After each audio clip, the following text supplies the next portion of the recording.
I posted a poll to the community tab on YouTube, 4 people voted, and 100% of them chose Superman.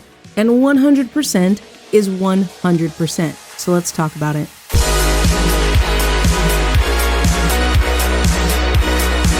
I have to start with being completely honest. You guys know that I like to be transparent. 1, I might look like an MCU girly, which I totally am, but at heart, I just love the superhero genre. I'm not going to waste my time comparing. I'm not going to waste your time comparing. A win is a win. I love to see DCStudios coming out swinging like this.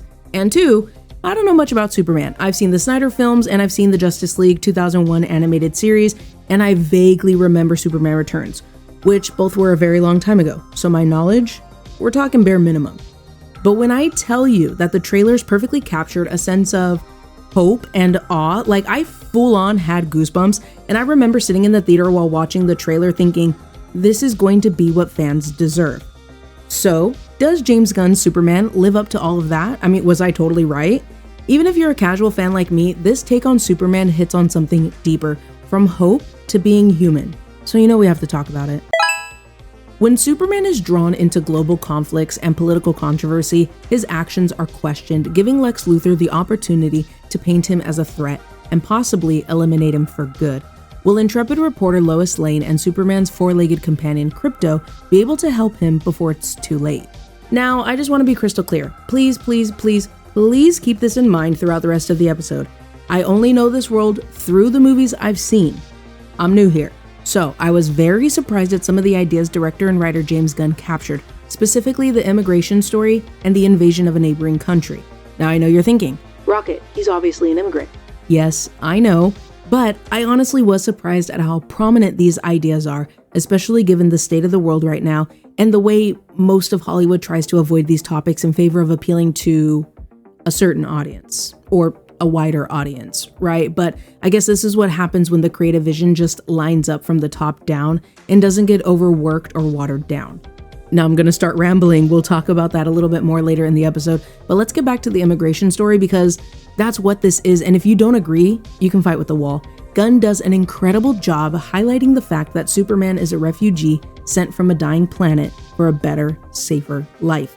Jonathan and Martha Kent's decision to raise him as their own son is the idea of a welcoming society. Initially, even I was thinking, duh, we all know this. Even I know this, and I'm on the far outskirts of the fandom. But to have it be blatantly described as an immigrant story and for people to say it isn't? Huh? Don't make me mad. Gunn's Superman acknowledges the character's roots, looks at him through a modern lens, and brings it right to the forefront. The spotlight on this idea is powerful and necessary, especially since the story is about hope and the power of kindness in a divided world. Now, before we keep going, let's take a second to talk about trigger warnings, because I always want you to go into movies feeling prepared. You can expect the typical action and blood we see in a superhero movie. Additionally, there's that political subtext, war, and invasion I briefly mentioned earlier. On top of that, the immigrant themes could be upsetting. Superman faces public scrutiny and debate, as well as Lex Luthor himself. There's some strong language and there is kissing, but let's be honest, we are not here for that. I know you want to know if anything happens to the goodest boy, Krypto, and if you've watched my Guardians of the Galaxy Volume 3 episode, then you know how I feel about animals. So I just want you to know that we are both on the same page. Consider this your spoiler warning, nothing too crazy here, but Krypto is just fine throughout the entire film. But there is a scene where he is hit with nanites that cover his entire face, and he is yelping. The audio did go on for a few seconds, but it did stop before I personally got distressed. As always, please do your own research and make sure you are in a good headspace before watching.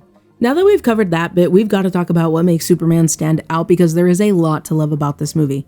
Quick side note, I have to say that I love that we got 2 really good superhero movies back to back that not only reintroduce most of us to these characters, but they also completely skipped the origin story movie that a lot of us have seen already. And I love that so much. Okay, so what works about this movie? Could I say everything?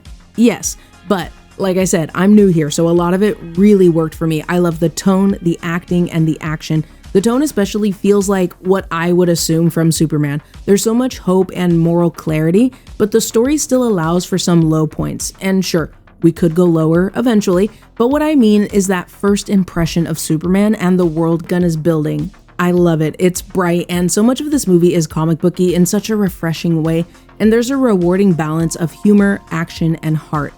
At the middle of it all is David Corenswet, who I've only seen in Twisters and Pearl, so nothing could have prepared me for how fantastic he is as both the Man of Steel and Clark Kent. I will say we don't get a ton of Clark, which I can see people having an issue with, but I don't know. I think Clark really shone through a lot even when we were seeing Superman. Rachel Brosnahan as Lois Lane is engaging and sharp. I love how she brings to life both a fearless reporter and a woman in love, and how we see that play out in her relationship with Superman and Clark. Also, their chemistry, oh my gosh, electric. I love it. I also love Nicholas Holt's Lex Luthor, and I have to quote a friend of mine that said in her review of this movie, she said, "I will never embrace Jesse Eisenberg as a serious villain." There was always something off about Eisenberg as Lex, which is something I never honestly gave much more thought to beyond that.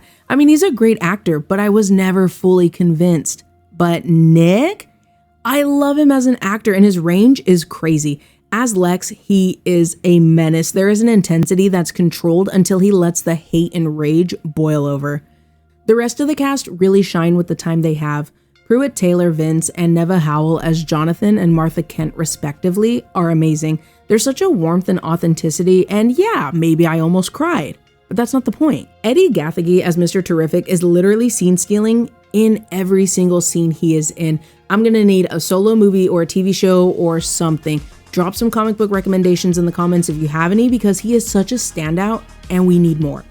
Visually, this film is a treat. The cinematography really embraces that playful and dynamic vibe. Yes, including those in-your-face flying POV shots that totally worked for me. The action delivers without ever feeling like it's too much or without it feeling like it's overshadowing the heart of the film. Everything feels purposeful, from the striking visual effects to the practical sets.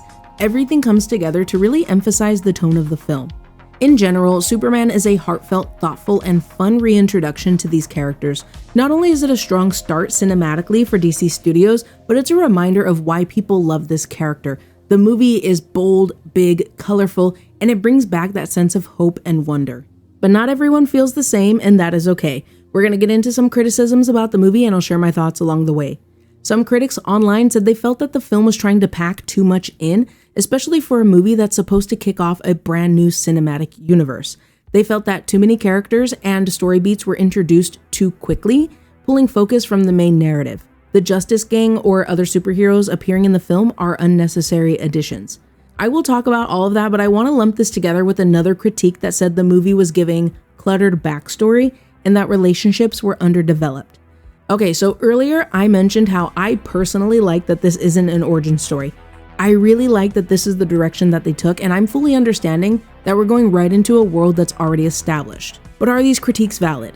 Of course, I totally understand where they're coming from on every single point. Skipping an origin story by nature drops us into a story that's already in motion, and I think that's either something you vibe with or you don't.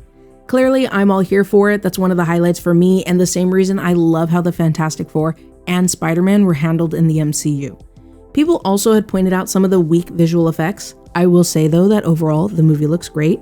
Pacing issues and humor that didn't always stick the landing. What I thought was interesting was that people complained that Superman was too vulnerable. Let me know your thoughts on that, especially if you're more familiar with the character. Personally, I liked it. I thought it really leaned into that hope and openness in a way that really grounded the character and made him relatable. Now you might be wondering, what do I need to binge watch before I go watch Superman? I'm happy to report that you don't need to watch anything. You can go straight into this one. However, if you want to catch a few nods or recognize certain characters, you'll want to watch the other projects in this new DCU. The Suicide Squad, Peacemaker, which is a 8-episode series, season 2 is dropping this month, and Creature Commandos, which is a 7-episode adult animated series. But like I said, you don't need to watch those to understand and enjoy Superman. But if you're interested, then do not drop the ball, because I already know it, you guys. In 10 years, we're going to be having this conversation the same way we have the MCU conversations, and it's an entire list of 6 movies, 3 TV shows, a musical, and a shadow puppet performance that you somehow missed. And I really am out here trying to give you guys the bare minimum. Anyway, get on the ball, stay on the ball, because it seems like James Gunn is cooking. I was full on rambling there for a second, but what I kind of wanted to talk about more is how for this movie, James Gunn is the director, writer, and producer, and he is the co-CEO of DC Studios. So while obviously this is a collaborative effort, it's also coming from a single creative vision that doesn't feel overworked or watered down due to creative differences. I love that, and I love this entire reboot of the DC cinematic universe. Like I said, I am a fan of the genre, and honestly, DC fans deserve more wins, and I'm here for it. And yes, we will definitely be talking about Supergirl and Clayface when those movies come out too. Now, with all of that super heavy, time-consuming, required viewing out of the way, let's talk about whether or not this movie is worth 2 hours and 12 minutes of your time. Absolutely, yes. This new Superman is aiming for broad appeal. Whether you're a fan of the comics, a casual moviegoer, or a fan of the genre, there's something here for everyone. The focus on hope, character, and emotionally grounded storytelling make it accessible. If you like traditional hero themes of justice, optimism with plenty of action, then this one's gonna check a lot of boxes. But if you think superhero fatigue is real, and you do you boo-boo, but let's be honest, you're not tired of superhero movies. You're tired of bad movies. Yeah, I said it. If you're just burnt out on the genre, or you like your stories more grounded and less fantastical, then it's probably not gonna win you over. So who is this movie really for? If you've been itching for a classic, more wholesome Superman, you'll probably like what James Gunn delivers. I did see someone say that if you grew up on Christopher Reeve's Superman, or if you miss superhero movies that aren't saturated in moral ambiguity, then this is probably going to click with you. If you're tired of the moody, gritty, darker tones that we've been getting a lot of, which, don't get me wrong, I love all of those layers, then this is a breath of fresh air. Now, maybe you're not locked in with every superhero film. Well, you're good, because we're at the beginning of the DCU, so it works really well as a summer blockbuster. There's that blend of big action, humor, and heart that I think a lot of people can connect with. Okay, so maybe you are that person who prefers those moody, gritty, and darker tones. Then this movie might not be your cup of tea. It leans more into that hope and idealism than it does existential dread. If you like your superhero flicks to be more grounded, then those comic booky moments might be a bit too much. Overall, James Gunn's Superman feels like a fresh start and a return to form all at once. It sheds the brooding tone of the previous version in favor of something brighter, funnier, and more emotionally grounded. It's a hopeful, human story that skips that origin story that everyone knows and gets right into what makes Clark Kent matter, the strength of his character. And if you've been waiting for a Superman movie that sparks discussion and really inspires as much as it is entertaining, this one is absolutely worth watching. Alright you guys, a huge thank you to everyone who has stuck around with me to the end of the video. Last time we talked, I shared my thoughts on Final Destination Bloodlines. I binge watched the entire franchise, and I had a great time. So of course, I gotta tell you all about it. If you haven't checked that one out yet, you can find it in the top right corner if you're watching on YouTube, or if you're listening on Spotify, that episode is available for you as well. If you are enjoying today's episode on YouTube, don't forget to subscribe, hit that like button, and ring that notification bell so you don't miss the next review. Speaking of which, I have been catching up, and I don't want to toot my own horn, but I'm doing great. Now, the plan honestly was to drop this episode and Fantastic Four on the same day, but time just got away from me. So we're going to talk about it next week because I have a lot of feelings and I have to talk about it. Then after that, Mission Impossible: The Final Reckoning, and finally 28 years later, you guys, I am so close to catching up. So if you like to help me out, click all those buttons so you don't miss out. And hey, if you enjoy On The Go listening, then you should check out the podcast. If you're already hanging out with me on the pod, thank you so much. And if you're watching on YouTube, you can find the link in the description, or you can just search for the show A.Rocket.Review on Spotify. You can always check out the community tab on YouTube for updates and the occasional poll when I fall behind. I am on Blue Sky at A.Rocket.Review, all one word. If you want to catch me posting sporadically about what I'm watching, that's where you'll find me. I'm still building, growing, and learning, and I'm really grateful to have you here with me. Whether you're watching on YouTube, listening to the podcast, or finding me over on Blue Sky, your support, a thumbs up, subscribe, follow, or comment truly means so much. So before you go, let me know in the comments, what did you think of James Gunn's take on Superman? Do you think skipping the origin story helped or hurt the movie? I honestly understand both sides, but I want to know what you guys think, so let's get the conversation going. But until next time, spread positivity, be safe, take care of yourself, and take care of the people around you. Take breaks from the news, stay hydrated, don't forget to eat, and a friendly reminder that it is okay to distract yourself. So happy movie watching, and I'll talk to you guys soon. Bye!